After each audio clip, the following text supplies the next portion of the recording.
Welcome back to the AFC East Summit. It is Victory Tuesday for the New York Jets. We had at least the least embarrassing loss all week among all AFC East teams, and that's got to count for something this week. Let's go ahead and play the music. Bear with me 1 second. I was not ready for it, but...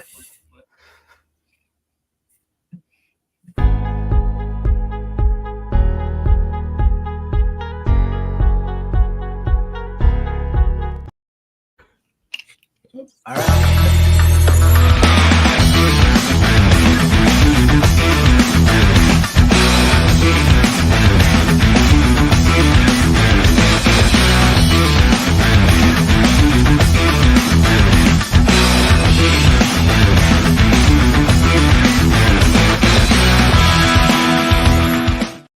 All right, this is our first time doing the show, guys. Very nice to see you out there.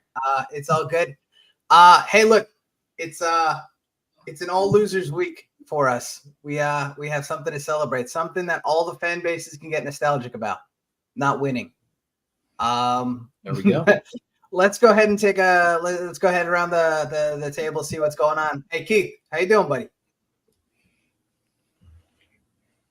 Oh, Keith. Uh-oh. I can't hear Keith at all. Keith might want to get that sorted out. That's okay. Tyler, you're wearing the suit again, buddy. Tyler. How you doing, bud? Yeah. Well, the Patriots may have lost, but we're not any further behind in the division this week than we were last. So I'll take it as a win. So we can all say that. We can all say that for sure. Brett, how you feeling, man? It's been a while. It's been a while, guys. I appreciate each and every one of you being on, and I am super, super sorry. I just like the Bills didn't show up this week, and that's how it is. And the intro didn't work out perfectly, but we figured it out, got it back on track, and we're rocking and rolling. So I'll just say, man, that was an awful game. That's all I have to say. They were all pretty bad for different reasons. Yeah. All right, Keith, do we have you back? Do we have your audio yet? Yeah, I think I can hear you guys. My speakers are cutting in now, but I should be all right. All right, how you feeling, buddy? See, I lost you again. Let me. All right, so Keith's going to join us in just a second. Now that the intros are kind of out of the way, do we have any recovery? Who wants to go first? Show of hands. Anybody want to talk about their game first? I'll start. I mean, Tyler beat you to it just a little bit. Tyler, let's talk about the Patriots. The second least embarrassing loss of the week. Yeah, and I think that our loss is actually less embarrassing than your loss because it was by a larger margin, obviously, but I think expectations for the Patriots are a lot lower this year, and we were playing the 49ers, and they're kind of always mean to us, so I think it was expected. But, obviously, I'm pretty sure we lost Jawan Bentley, if my memory serves me, and the defense just doesn't, we thought we'd have a good defense, and we don't really have a good defense. Like, I was watching the game, and there were multiple times when they were getting good pressure on Purdy. And then, all of a sudden he's just escaped the pocket and it's a first down. And it was like 3rd and 13. And now it's a first down because we can't contain the QB. And because our secondary is like asleep or something. I don't know. Apart from Christian Gonzalez, he's wide awake and playing well. But, we need more than one guy in the secondary. More than one guy. I guess we have Dribble Peppers and he's also doing well. Jacoby Brissett fumbled the ball 3 times.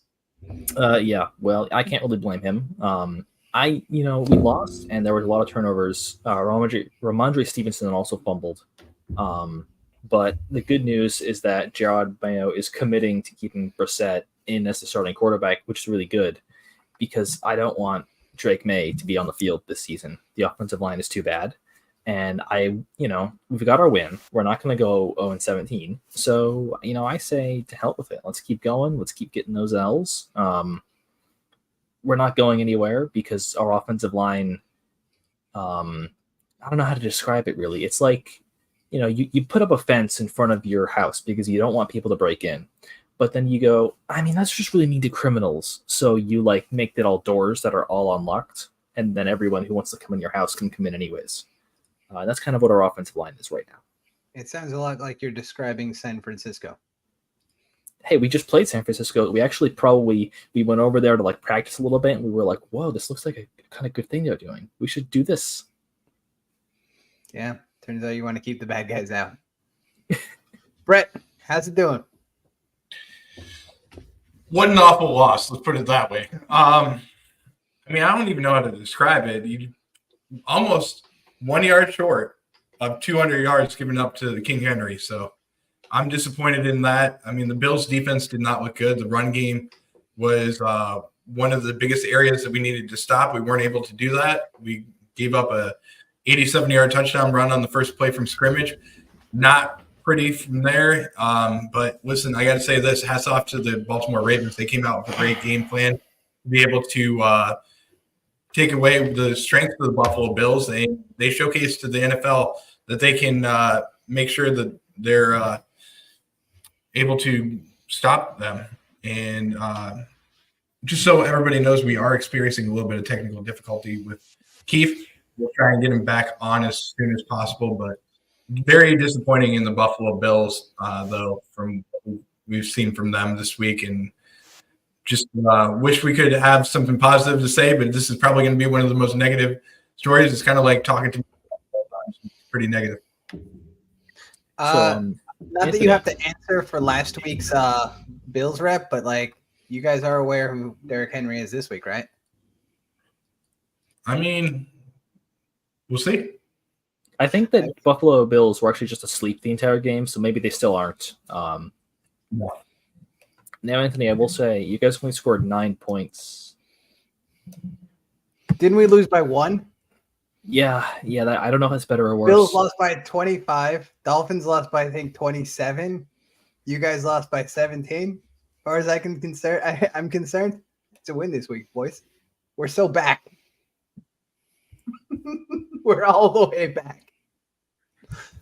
All right, I'll talk about the Jets game just because it's terrible. Man, it was a Nathaniel Hackett masterclass. It's everything you want from a Nathaniel Hackett game. Drive down the field, get down to the 1, absolutely just like can't punch it in no matter what you do. Just keep kicking yourself in the dick. And then take the 3. Game was terrible. It was as far as I keep hearing stuff. Keep hearing crap like the Broncos had a great game plan and we got out coached. Look at all the penalties. It's like we didn't get out coached. Well, I mean, you did, but like that's not really. We lost to a team that scored 10 points, and we lost on a missed field goal with no time left. We had the final possession of the ball. We had a very makeable field goal. We're not talking about a 65-yarder. We're talking it was like 40 for a guy with a gigantic leg. We had every opportunity to win the game. Most of the game, we should have won the game. It was every opportunity for us to do it, and we just wound up not doing it. It was a bad weather football game. Aaron Rodgers had like 44 yards in the first half throwing the ball. Nobody could complete a pass downfield. Therefore, they Didn't he get sacked 5 times? What's up? Didn't he get sacked 5 times?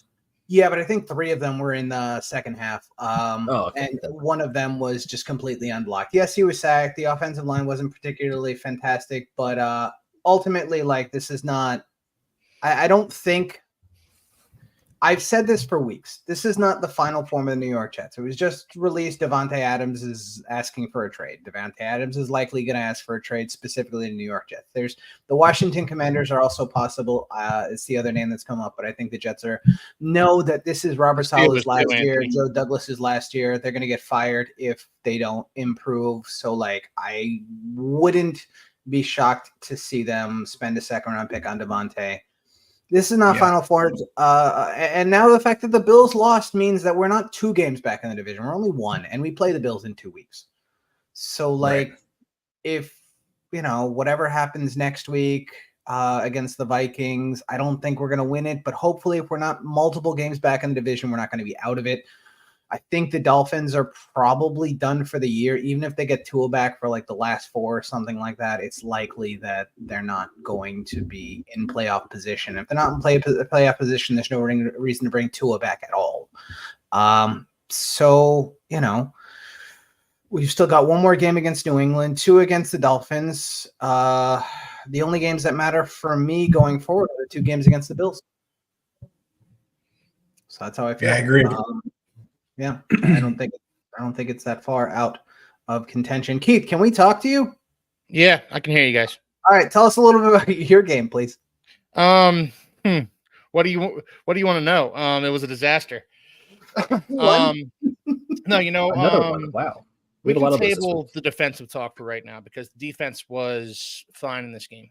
They held up as best as could be expected with an inept offense. But as we've seen with the Jets from last year, you can have a great defense, and the Dolphins' defense isn't great. They're a decent defense, but you can have a great defense, but if your offense is inept, the defense is going to fold eventually. And we saw that with the Jets last year. We've seen that with plenty of teams in the past. So that's what we're looking at with the Dolphins right now. They don't have an offensive identity. They don't have much of an offense to speak of at all. And it's a problem. And I put it, part of the blame needs to go to Mike McDaniel because I don't think he simplified the playbook enough for Tyler Huntley, even though he did simplify it a ton. I don't know that he simplified it enough. And you can only run so many bubble screens and so many runs to the outside. Yeah. I mean, I wasn't laughing at you, Mad Chatter. I understood where you were coming from, but Huntley, I think he wasn't ready last night. I don't know that I'm not going to sit here and say he's not a good yeah. I wouldn't go there either. I think Mike McDaniel is still a great offensive mind. I just think he's in over his head a little bit here. And I think he's partially a victim of circumstance. This offense was designed for one person and one person only to succeed, and that's Tua. The offensive line isn't good enough to hold up blocks for any more than 3 or 4 seconds. So this offense was designed around a quarterback with a quick release, and Tua has the quickest release in NFL history, and that's documented. And this offense was designed for a quarterback who's going to go back there and know where he's throwing the football before he even snaps the ball, and that's what Tua does. Mm-hmm. He gets the ball snapped, he throws it to a spot. That's how the Dolphins' offense is designed. And their offensive line doesn't really afford them the luxury to do much different. So that's what we're looking at here with this Dolphins offense. So it's not.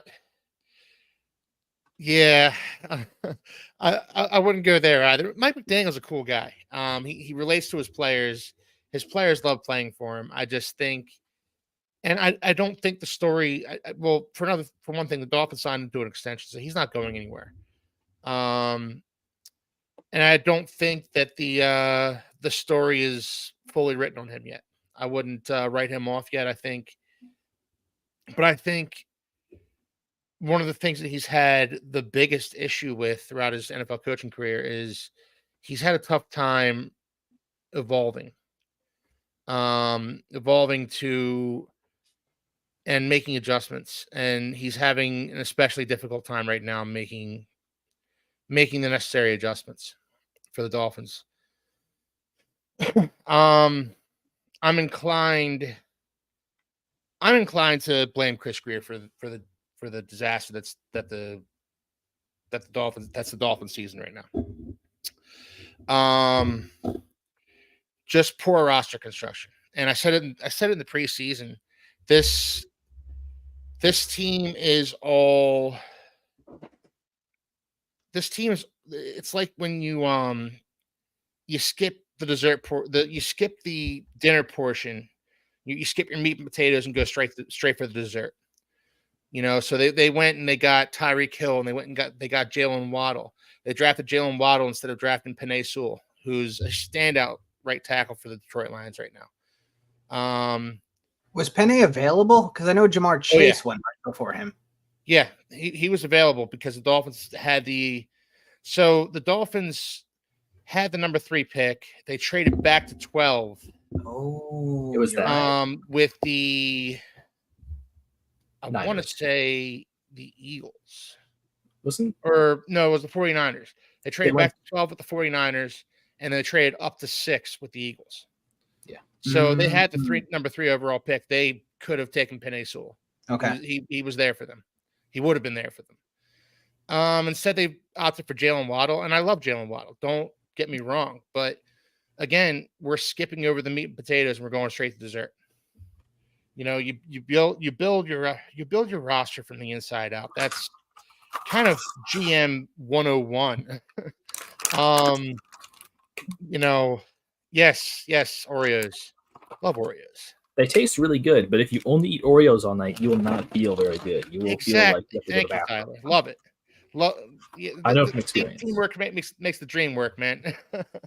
So yeah, you know, this, and we're kind of seeing that right now.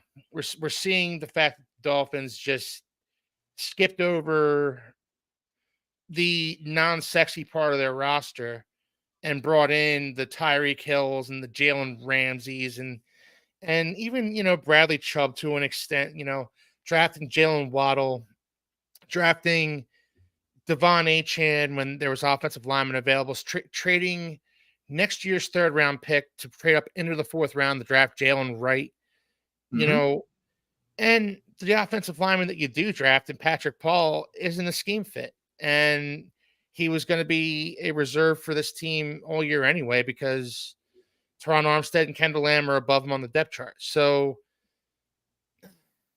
it's just poor roster construction. So McDaniel does deserve some of the blame for the disaster in Miami right now. Don't get me wrong, he deserves to take some of the heat, but I'm putting most of the heat on Chris Greer. I just don't like the way he's constructed this roster all summer long. And Anthony, I know you got tired of me saying it over the summer. All summer long, I was begging for interior linemen. Jackson Powers I had Johnson. no problem saying offense or interior offensive linemen were a thing. We've talked about interior offensive line. I did like their draft. I liked the fact that they drafted fairly well. My issue still comes with the fact that you know, you have your backup quarterback, and this offense, like you've said before, revolves around Tua Tagovailoa being healthy. And if he's not healthy, like you don't. There was a reason that Tyler Huntley was claimed off of a practice squad. Oh yeah, like absolutely. His career quarterback rating is 78. He was 73. Yep. The other night. All right, like he was who we expected him to be. Oh yeah, like he's not saving that team 2 weeks into the new roster. So yeah, no, I totally get it. The question now becomes, what now? Do you sell Tyreek Hill? Is it a good time for you to maybe try to pick up a 1st round pick from the Kansas City Chiefs and move Tyreek Hill back? I don't know that the Chiefs are giving us a 1st round pick for Tyreek Hill, in spite of all their wide receiver woes. They have no wide receivers left. I think they have no wide receivers left.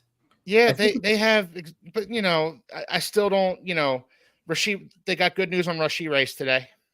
He's not done for the year. I don't know how long he's going to be out for, but he's probably not done for the year. Okay. I just don't know that anybody's giving the Dolphins a 1st round pick for Tyreek Hill. He's a 31-year-old wide receiver, 31-year-old wide receiver who just got signed to an extension. He's now making upwards of $30 million a year. You have to think he's going to regress at some point, and you're going to, you know, towards the tail end of that contract, it's just going to be an albatross around your salary cap.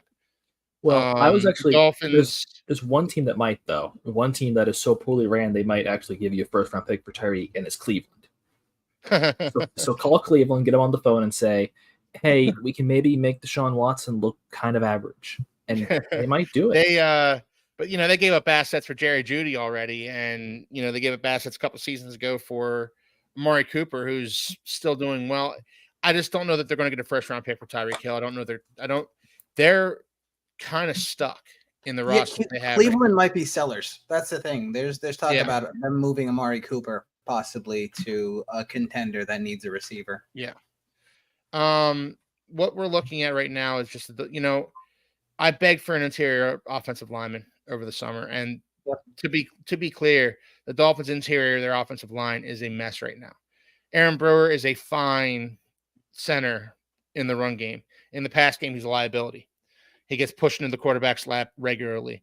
Robert Jones has been a disaster. In a reserve role, Robert Jones has been good, but decent. But he's been thrust into a starting role because of the injury to Isaiah Wynn, who I haven't seen any updates on, in spite of the fact that his window could open up this week. No updates on him. But Robert Jones has been the starter. He's been atrocious. Liam Eichenberg was the Dolphins' top-rated offensive lineman, top-rated offensive player. This past in yesterday's game, and by Pro Football Focus, he was the top-rated player at a 50 on offense. Yep. It's not very good. This is a disaster. And you have Jackson Powers Johnson, who's killing it in Las Vegas right now. You have Cooper Beebe, who's doing a really good job in Dallas. You have Graham Barton, who's doing a nice job in Tampa Bay.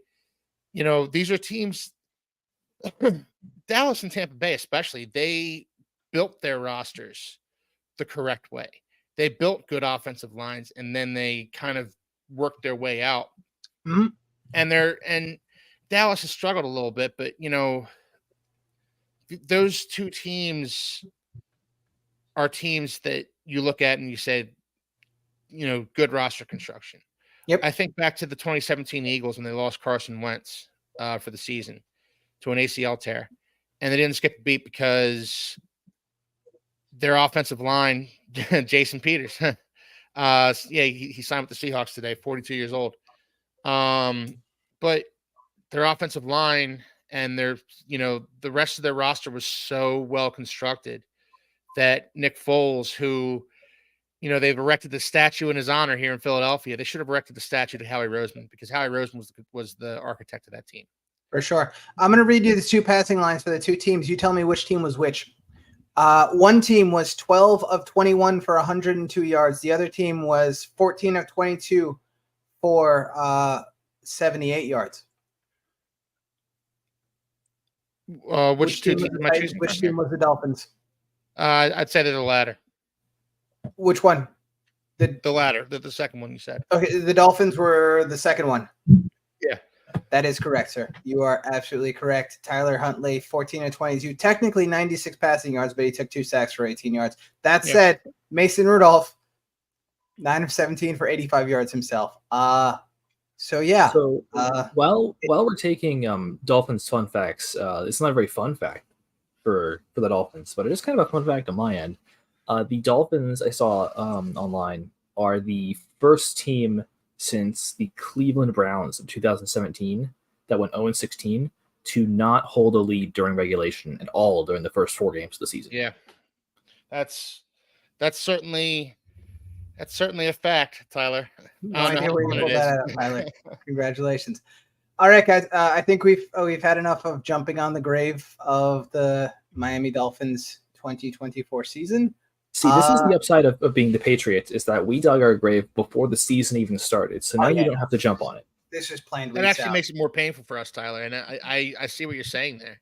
I know. I actually had hope going into the season, and hope isn't lost. Tua could still come back. It's been reported by Adam Schefter that Tua will come back at some point this season, and the story for this season isn't yet written. It's not. There's still salvageable parts as far as this season is concerned. We have a winnable game against the Patriots on Sunday. That's going to be painful to watch. It's going to be a terrible game to watch. I don't know if I would describe it as winnable for either team. I think it's just like one of us is going to win. One of us is bound to win it. Yeah, one of us has to win it. I would love it if it was like a 6-6 tie.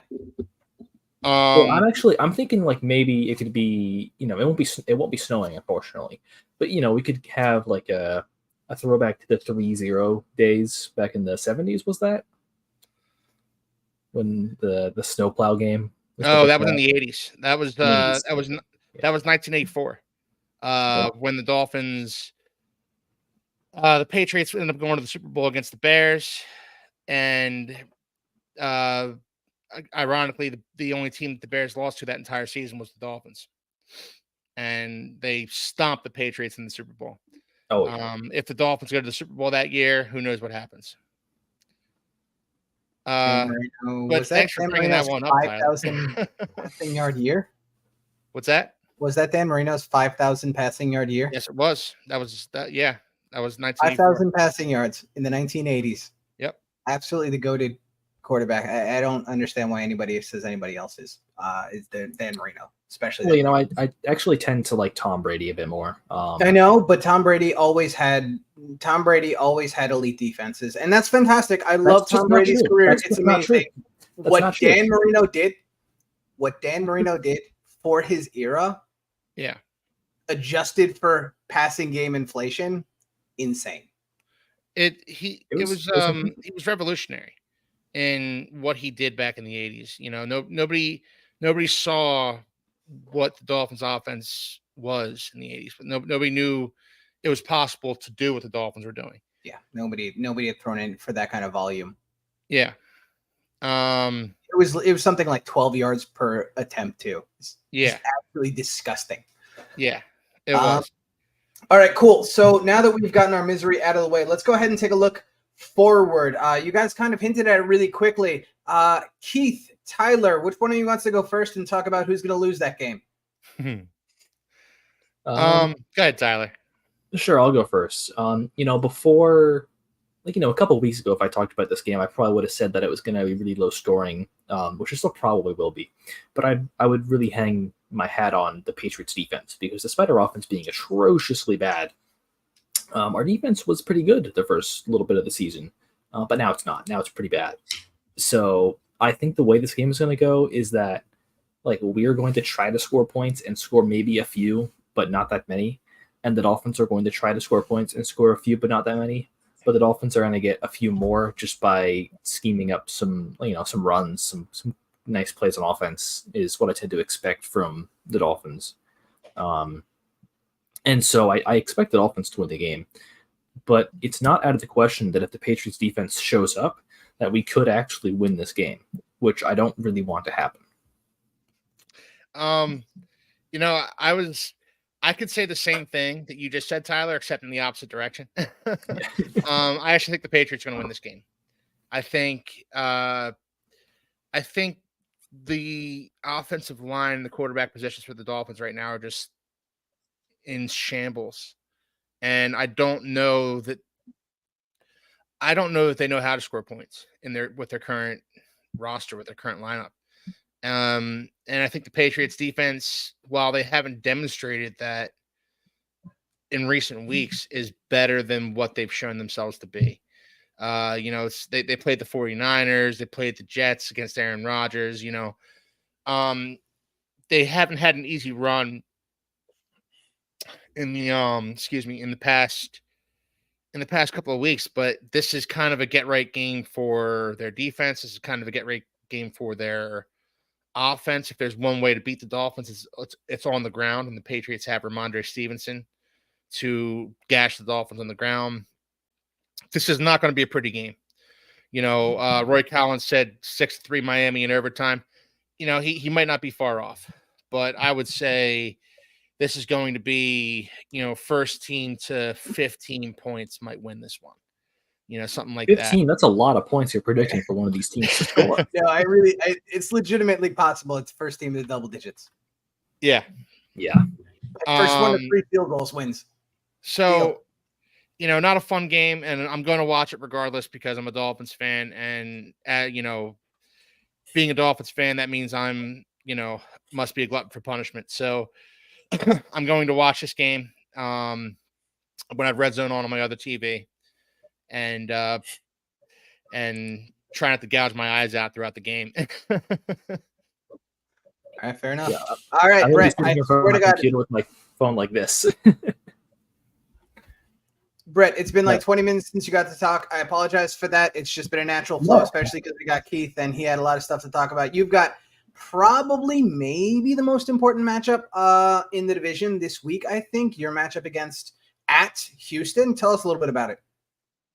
Well, first of all, it's going to be Diggs versus Buffalo. That's going to be the biggest story to follow. After the fallout of what happened with Stephon Diggs, you can say it however you want. There's a lot of let's put it this way, drama building up into this matchup, and that's good to have. But Buffalo, yes, they're coming off of a difficult loss to the Baltimore Ravens.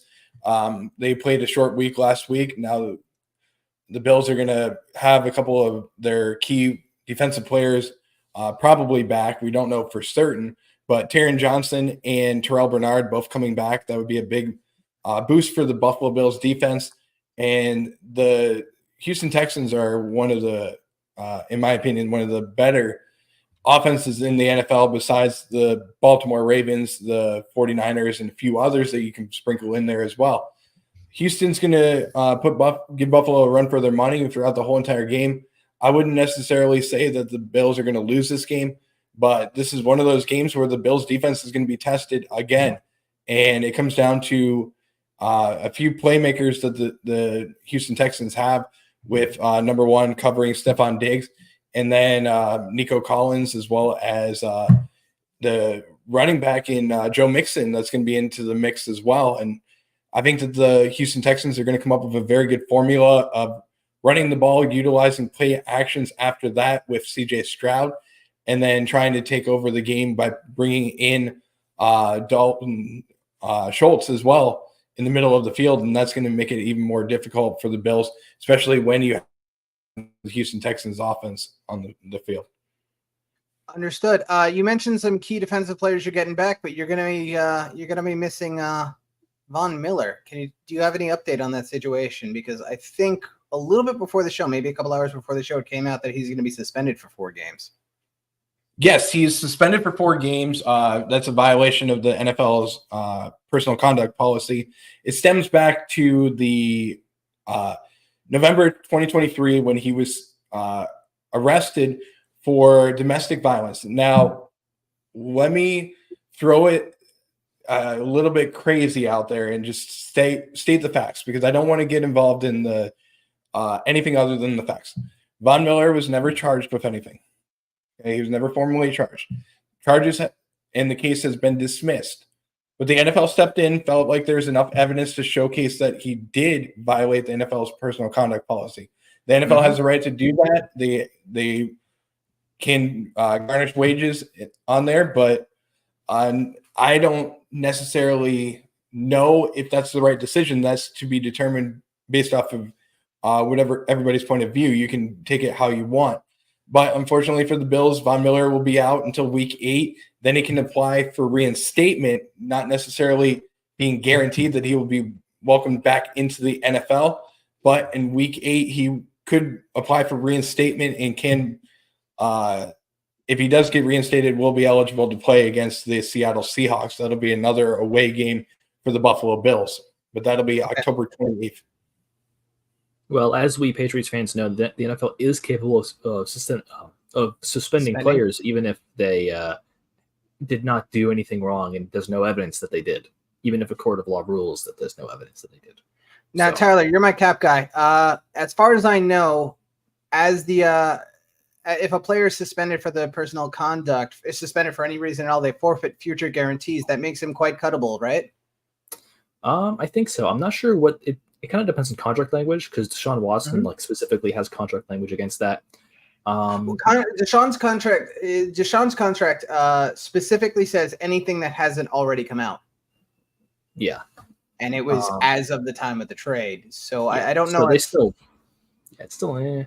Von Miller might be cuttable after this. I guess it depends on how exactly the contract is written, because I know that for some it has to be more than like 1 game or more than 4, I think. So it really depends. But I think if the guarantees do get voided, that there's a very good chance that this will cost Von Miller a lot of money. Yeah, man. So let me just kind of explain it, because I know, Tyler, you do know the salary cap better than anybody else. I'm going to tell you that, but I understand the Bills pretty well too. So the situation with Von Miller is this: he has a lot of incentives based into his contract. All those are now forfeited for his incentives.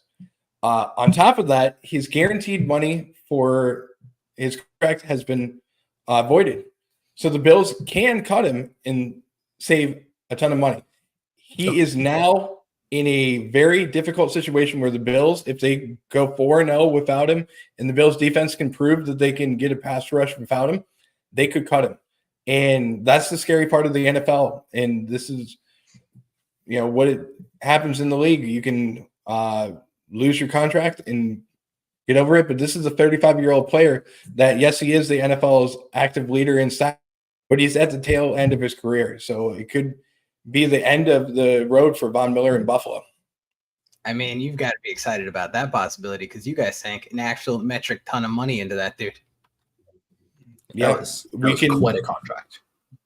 It's quite a big contract, 6 years, $100 million for that contract. I'm sorry, $120 million. I was thinking of back in the day when we got Mario Williams, Keith, how that turned out for you guys when you got him at the end of his career. But when we got Von Miller, $120 million for the tail end of his career, just to try and bring a Super Bowl ring to Buffalo, and it hasn't panned out yet. But we'll see if he is coming back to the Bills and if he can help them bring home a championship in 2024. Man, first off, shout out to Weston. He is, besides me, the biggest fan in the world of the Jets trading for Devontae Adams. So My condolences. There's two of us out there. Good question we got coming up. How much would the Bills save by cutting him if all of his guarantees were voided? His base salary next year is $17 million. I think they'd have to eat the prorated bonus money unless they could claw that back. So like, yeah. So if they're cutting him now, they're eating. I'm pulling it up, but also doing. It says 15.8. They would wind up accruing, or they'd wind up eating for this year. But if those guarantees are voided, plus all the workout bonuses, the per game workouts, so they'd be eating $15 million on the dead cap this year, and then let me make sure my math is right. Actually, that's actually not the case, guys. So Von Miller took a pay cut before the season. So Von Miller took a pay cut. I'm looking at the adjusted contract. Like as of right now, the adjusted contract that it says they'd eat about $15 million in dead cap. But as far as I can tell, a lot of that money is per game roster bonuses, and it's not a lot in guaranteed salary. Actually, the roster bonuses, as far as I can tell, are regular, which means they got paid out at the beginning of the year. Okay. So he actually already has that money. So I think this year they'd eat like 15 million dead cap, and then next year they'd eat about 15 million dead cap because they'd be eating the prorated bonuses, but they wouldn't be eating any of the salary. So I think it's still a good proposition to cut him. Yeah, I mean, the problem that they'd run into is like they don't have any cap space this year. Well, they wouldn't lose cap space this year, I don't think. No, they wouldn't lose cap space it's because shown post that June they 1st. would lose. His dead cap would turn into $30 million. No, that's if it was before June 1st, but it's after June 1st. So all the future signing bonus gets pushed over. Oh, you're right. Hold on. Let me post June 1st. You're right. Yep. No. They would eat 15 million dead cap. They wouldn't clear much. They'd save what, 280,000? Plus the 4 games that he was suspended as well. You got to remember that they do save that money too. So because his salary is like 1.5 million. Yeah. So it's negligible. Everything else is turned into bonus. So like his salary would only be what, 1.6 million. So probably like 500,000 they save by cutting him, like in salary, or by the suspension for this year. Yeah, suspension is probably like not even 500,000, maybe like 450,000. Because 17 games. Thanks, Tyler. I rounded up. Well, as we all know, Jets fans are bad at math. Clearly. I'm trying to figure out like a contract you guys gave out to somebody that was bad. I guess Le'Veon Bell. You signed Le'Veon Bell. You were like, yeah, that looks like a good idea. Were you talking about Le'Veon Bell from like 6 years ago, dude? Yeah, I don't keep track of Jets contracts that much. The Jets really haven't been relevant in very long. So, but you guys can like act and have some fun and have some good games. I thought you had zingers. This is just all lame history talk. I'm done with you. All right. I've been holding back a little bit. Okay. All right. Well, Also a little distracted. You got me with that, talking let's go ahead and salary move cap. on. Brett, are you done with the Bills matchup, or do you want to keep going? No, that's it for me. I mean, pretty much. It's like I said, it's going to be a tough matchup. I'm looking forward to talking more about the pregame show on my channel. So if you're looking for more information on the Buffalo Bills, tune over to my channel. Real Very quick, cool, Brett. very cool. Bills are winning that game by 2 touchdowns. What? Yeah. Is this like some reverse jinx nonsense? No, it's not. The game's at Houston. It doesn't matter. The Bills are coming off a disappointing performance against the Baltimore Ravens, and the Texans aren't that good. They almost lost to the Jaguars this week. They That are game not. was in Jacksonville. Yeah, I don't care. They are not as good. Home field's a thing. No, you're right. Houston. They were at Houston. Okay. Sorry. Houston. Yeah, Houston All kind of mid. They are. They're not nearly as good of a football team as people say they are. Stroud's regressing. This is going to be a big Bills victory. I'm telling you right now. I don't think it's going to be a big Bills victory. I think the Bills are going to struggle a little bit. I think that they struggled a lot against Baltimore's pass rush. These two teams are built fairly similarly. They're both 3-4 teams. They both have really good edge rushers. They can both clog the middle. The biggest problem that I just watched the Bills game. Just my takeaway from the Bills game, and I haven't really gotten into it too much, is the fact that like they struggled so mightily at setting the point of attack on offense and on defense. They stuck to nickel personnel, even when they were faced against heavy fronts.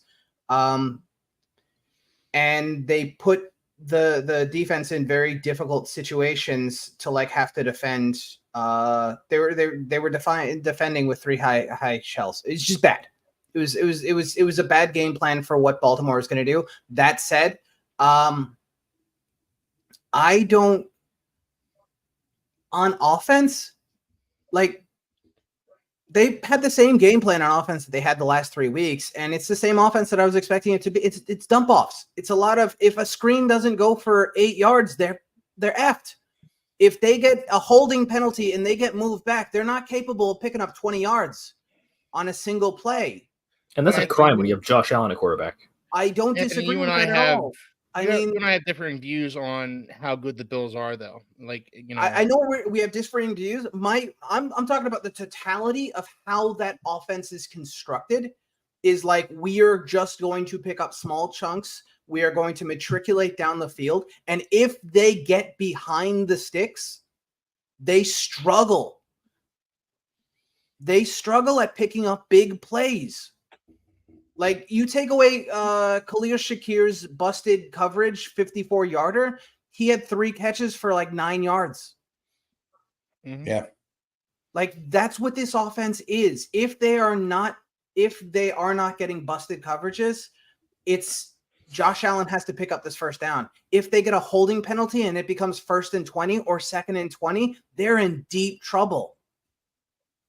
Yeah, I hear what you're saying. I think the Bills aren't nearly as bad as they demonstrated they were against the Ravens, and the Ravens aren't nearly as good as they demonstrated they were against the Bills. But do you think they're as good as the team that beat the holy crap out of the Dolphins or beat the holy crap out of the Jaguars? I mean, they fought tooth and nail against the Cardinals. Yeah, like, that was week 1. They won that one with the Cardinals having this team is vulnerable. This team may be vulnerable, but they're a much better team than the Texans are. Much better? Yeah. Okay. We'll have to agree to disagree on that one. We'll see on Sunday, I guess. It's Sunday, right? It is Sunday. Yeah, it is Sunday. 1 o'clock. Yeah. Sunday. All right, let's talk about the Jets matchup real quick so we can get out of here a little bit early, which would be sweet. So New York Jets matchup, we're going to be playing in the London game, which is always fun because you have no idea what the turf is going to look like, and it's at 9 o'clock in the morning, which is sweet because that's 9 o'clock Eastern time, 8 o'clock my time on a Saturday when I'd like to be sleeping till 10. So how am I looking? I'm not looking forward to this matchup at all. Not at all. I don't feel good about it. Haven't felt good about it for weeks. Brian Flores, I know Sam Darnold's getting all the credit. All the credit in the world to Sam Darnold. He looks great. They've done a fantastic job. of allowing him to be Sam Darnold, which is to say make a bunch of butt fumble-esque mistakes and cover his ass with really good defensive play. Brian Flores is a defensive wizard, and Kevin O'Connell is getting the very best out of Sam Darnold. They're allowing Sam Darnold to just fire it and make mistakes and do dumb stuff. Like, you guys can look at his stats and they look really fantastic, but he also has like 12 fumbles or something like that. It's ridiculous. This dude is almost Will Leviskian, Craftian or something. Yeah. Will He's turning the ball over. They're still winning games because they're not getting punished for it. Kevin O'Connell is allowing Sam Darnold to be Sam Darnold, and he's got elite weapons around him. This team is scary. I don't know that they're an amazing football team, but Brian Flores has built an absolute defensive juggernaut, and the Jets are struggling against teams like the Texans and the Broncos. Like, we haven't figured out an offensive identity that works. I could fully expect to see the Jets lose this one by 3 touchdowns. Maybe we win, but like, we haven't won big on anybody. We haven't made anybody look embarrassing. Like, there was a lot made from this past game about the Jets having like 10 penalties for like 98 yards. Nobody talked about the fact that we had like 9 penalties for like 93 yards against the Titans. Like, nobody was sounding the alarm at the fact that like we had like 100 penalty yards against the Titans. This is a badly coached football team. And Robert Saleh is a horrible football coach. And he's managing to waste what is an otherwise fantastic roster. So like, I'm super looking forward to seeing us lose this game, Robert Saleh to look embarrassed, and you know, then we show up against the Bills and play them tight. That's what I'm expecting to see. Go ahead. You're talking about Sam Darnold, and it looks to me at least that like the Jets are really good at developing quarterbacks, but they're a little bit too slow.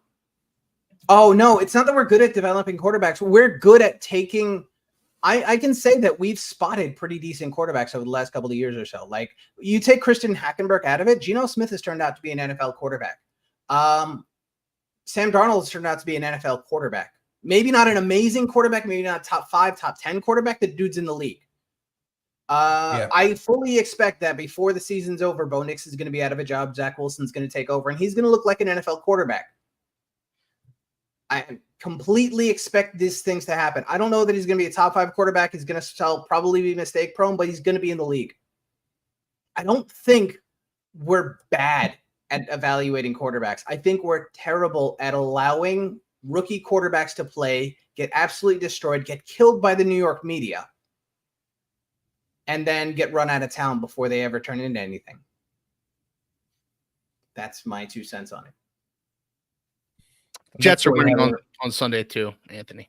The Jets are winning on Sunday? See, this is you reverse jinxing. This is how I know you're faking No. it. First off, you said New England's going to win. You obviously don't want that to happen. Then you said no, you did say the Bills are going to win. Okay, You fine. said the Bills are going to win by 2 touchdowns. Yeah, so you clearly don't want that to happen. And you said the Jets are going to win. You clearly don't want that to happen. You This isn't reverse jinxing. jinxing. I'm not. This isn't reverse jinxing. The Vikings are begging for a team to come in and beat them. They almost lost to the Packers on Sunday. The Vikings are a team that's due for a loss. And the Jets are a team that's due for a much better game than they played against the Broncos. I think that Brian Flores, I mean, I got to reiterate this point that Anthony made. Brian Flores is terrifying when he has a good defense. Like, his defenses, when they're on point, are like, they're not just going to like swat down your passes or whatever. They're not just going to defend you. They're going to come up there and they're going to beat you up and take your lunch money. Like, even if Sam Darnold just kneels every single possession and they punt it, there's still like a non-zero chance that the Vikings win just because of how brutal a Brian Flores defense can be at forcing turnovers. There's one quarterback in the NFL you don't blitz, and that's Aaron Rodgers. And yet he was blitzed mercilessly by the Broncos, and he couldn't do a damn thing against game. Brian Flores can blitz quarterbacks that you wouldn't. Brian Flores can blitz quarterbacks you wouldn't want to blitz. Like, the way he sets them up, is insidious. It is like, and I watched it for seasons. It's nasty. And Yeah, Brian Flores is a defensive genius. The dude is getting all right. So we drafted Blake Cashman a few years ago. I think it was like 5 years ago. We drafted him in like the 3rd or 4th round. Everybody was expecting him to become something. He did absolutely nothing for the Jets. Now he's the starting middle linebacker for the Minnesota Vikings. Like Brian Flores is so good at getting so much out of his guys. He can spot his guys. And he makes it work. I can't be more impressed by what Brian Flores has done in the last 2 years with the Minnesota Vikings. I'm thrilled that he's getting that much success. I'm thrilled that Sam Darnold is out there and he's an NFL quarterback and he's on a team that's winning games. I mean, that's all great. He's got so far this season 3 interceptions. I can't see the fumbles yet. He's got a bunch of fumbles too, man. Like Sam Darnold is just yeeting it, and I'm super happy for him to still have an NFL career. So yeah, I don't expect the Jets to win this one. I think it's going to get ugly. I think we're going to fall behind by multiple touchdowns. I think we're going to, again, for the second time this year, see Tyrod Taylor playing. And then we'll see the Jets actually show up against the Bills. We'll see. This is a really good division we have here. Obviously, I think that when people watch football, Hardly possibly go 0-4 2 weeks in a row. A lot of them have the misguided expectation that we're supposed to want our teams to win and our teams are supposed to win, but that's not how it works. This is, except for Miami, this is the Northeast. You know, Miami is kind of not really the Northeast, so you're kind of not lumped into this. But this is the Northeast. You know, it's kind of nasty. You kind of have like these winters where you don't want to go outside very much, but you still have to, and you still do. And it's really about toughing through the tough times, and there aren't really any good times, unless if you're New England, in which case there are a lot of good times. But we can ignore that. There aren't good times. We're all used to losing, so we can get out there and get losing some more. And I guess, you know, Miami, Keith, you know, us two, we can tie and make sure that nobody wins. And we can come back here next week with our 0-0 football game. And we can look forward to the next one. Sounds good, Tyler. All right, a couple good questions in the chat. I mean, we talked about it. It's just going to be, it's not going to be a fun football game to watch. If there's literally any other game in your area to watch it. Don't watch this Dolphins Patriots game.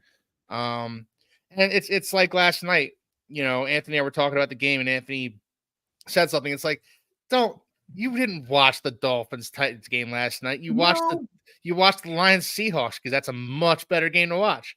Of course, I wanted to watch the Lions Seahawks too, but I had to watch the Dolphins game. I had to watch that atrocity. That game did look like it was going to be a train wreck. I tried to get around to watching it today, but I was watching the Bills game just to catch up with what happened with that one, because I didn't watch it in live as closely as I would like to. A couple of good questions. How long can a team wait to develop an NFL quarterback? You got to wait. I think a minimum year. I think what the Patriots are doing with Drake May is probably correct. I think what KC did with Patrick Mahomes, and that was a playoff caliber team, was also correct. I think what Green Bay did with Jordan Love, sitting him for 3 years after sitting Aaron Rodgers for 3 years, was probably correct back in the day. I remember quarterbacks sitting not just 1 year, not just 2 years, 3 years was like the normal. Yeah. It was like standard. Chad Pennington sat for 3 years. You can wait at least a year. You can give them, especially you got a crap team. You got no offensive line, no wide receiver. You can have a crap defense. You can have like not very good receivers or tight ends. Mm-hmm. If your offensive line is not good, you do not want a rookie out there, because the number one thing you can do to ruin your rookie's career is to put him out there behind a bad offensive line, and they will build all sorts of bad habits relating to pressure. Bryce Young, the number one thing you need to do as a quarterback in the NFL is to see pressure, identify pressure, manage pressure, and not be overwhelmed by it. Absolutely. Number two, all the time, they fired the offensive coordinator and the head coach after year one. Set him back another year. How about that? Bryce Young? Yeah. Like, that's number two. You see that happen all the time. Absolutely ridiculous. You saw it happen with Justin Fields. What they do, first year, fire his head coach. Start again. Next year, fire the offensive coordinator. The second offensive coordinator. He's on his third one, his third year. But Fourth one, get rid of him. To Roy's question, the quarterback who owns the all-time rookie record for most interceptions in a season is Peyton Manning. Mhm. So how long can an NFL team wait for a quarterback to develop? What happens if the Colts have given up on Peyton Manning after a season because of the putrid season that he had? I think quarterbacks need a little more time, and I think what the Panthers are doing with Bryce Young now is the right thing, even though if they didn't do the right thing to begin with. They should have they should have sat him from the start. And Anthony, you and I have talked about that ad nauseum in the past, but they're finally doing the right thing by Bryce Young by sitting him down and having him learn behind Andy Dalton, kind of, get those ghosts out of his head. Yeah, no. Roy mentioned a little bit later on. Actually, that question was referring to Darnold and Zach Wilson and Geno Smith. The thing was, Geno Smith was never supposed to start day one, but guess what? They decided to play Mark Sanchez in the fourth quarter of the third preseason game. Here's his labrum. Why are they playing the starting quarterback? Because Rex Ryan wants to win a football game. Now I hear Jets fans on Twitter, we need to bring Rex Ryan back. That moron? Well, he sounded funny, so I mean that's better than what it's better than what the Jets have now, which is a bad ex-girlfriend that you only remember the good times for. Exactly. Well, don't you want some good times, man? You got Robert Saleh. Would you rather have Robert Saleh or Rex Ryan? Jesus, I mean, I think you take Rex Ryan. Hang yourself or jump off a building. I don't know, man. Because even if your team's bad, at least Rex Ryan's going to get out there and he's going to say some crazy crap, and you're going to be able to laugh at it a little bit. Yeah, no, it's just like the same thing. We're just going to clean up the penalties. Guess what Rex Ryan always said? We're just going to clean up the penalties. Bad coaching. Yeah, no, you have to take time. Zach Wilson came to a situation with no offensive line, no weapons. Sam Darnold came to a situation with no offensive line, no weapons. Geno Smith came into a situation with no offensive line, no weapons. How long can you wait until you get offensive line and weapons? Is that hard? At least offensive line. You don't need weapons. You don't necessarily need weapons. But you Agreed, need Tyler. the offensive line. You need the Agreed. line. Cool. Weapons help, though. Weapons are a good thing. Give your quarterback knives and swords and guns. The only one that can think that Rex Ryan's press conferences were awesome was the person that didn't have to watch them week after week after week after week. We just see like the funny clips. We don't have to watch his actual answers. You don't watch the exact same one over and over again when it's just, we're just going to clean up the penalties. It wasn't on our team. We can beat them. We can play in base. Other teams can't play in base.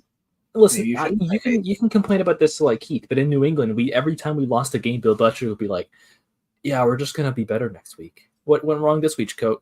What went wrong this week, Coach? We just didn't play well enough. But like, what specifically? I mean, it's just a team effort. I mean, every time. If it was particularly bad, we're on to Cincinnati. All right. Last question I have. Trey, Anthony, Bills lost at the starting safety, probably out this week. Tank Dell will be a problem. The Bills are going to play deep, and Mixon will run for 120. Is Mixon even healthy again this week? Because it's been Cam Akers 2 weeks in a row. He's questionable. Okay. We don't know yet. He didn't play last week. Yeah, he didn't play last week, didn't play the week before. I know because I picked him up in fantasy. That's all I know. Tank Dell, is he going to be a problem? I don't know. Steph Diggs might be a problem. Nico Collins is definitely a problem, though. I tell you, they gave Stroud a lot of weapons. They gave him an AK-47 and an AR-15. Dude, Stroud was my favorite quarterback coming out of that class. You know that he was my favorite quarterback. I've been talking to everyone about it for 2.5 years. Stroud, Nico Collins was nobody before Stroud got there. He was 600 yards a year. Yeah, Nico Collins was a nobody. I remember that because in the ACFL we were laughing that the New Orleans Saints had their best receiver as Nico Collins. Yeah, and that backfired real quick thanks to CJ Stroud. All right, guys. Unless we have anything else, I think we can go on to final thoughts. Brett, what you thinking, buddy? Yeah, I'm thinking it's going to be a difficult week for the Bills, but I'm looking forward to the next week going up against the New York Jets. But like I said, take care of business in H-Town, and then we'll move on to the Jets, have an extra day off, and play on Monday night. Very cool. Very cool. Tyler, how you feeling, buddy? I feel like every single week that passes is another week we get closer to April of 2025 when we can select a new left tackle for the New England Patriots offensive line, and then I can finally feel comfortable about playing Drake May and him not being murdered. Do you have offensive linemen that you're picking so far early? Or you don't usually do the scouting for the ACFL, so I guess that's going to be me. I mean, like I don't do too much scouting, but I kind of look at the top guys. Okay. But the hopes and dreams are that next year will be better. This year, well, you know, at least this year we're as bad as we were last year, but we don't have any expectations, so it's not as painful.